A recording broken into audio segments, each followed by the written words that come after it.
aakyat tayo dito sa view deck. Dito po yan sa boundary ng Nueva Ecija at Nueva Vizcaya. Wow, grabe, ang ganda pala dito guys. Ganito kaganda dito sa taas. Kitang kita ang buong area ng view dito. Yan.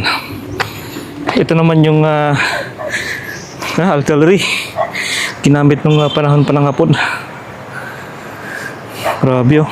Ang laki mga ka-best friend. Doon nakatutok sa bundok. Yun, oh.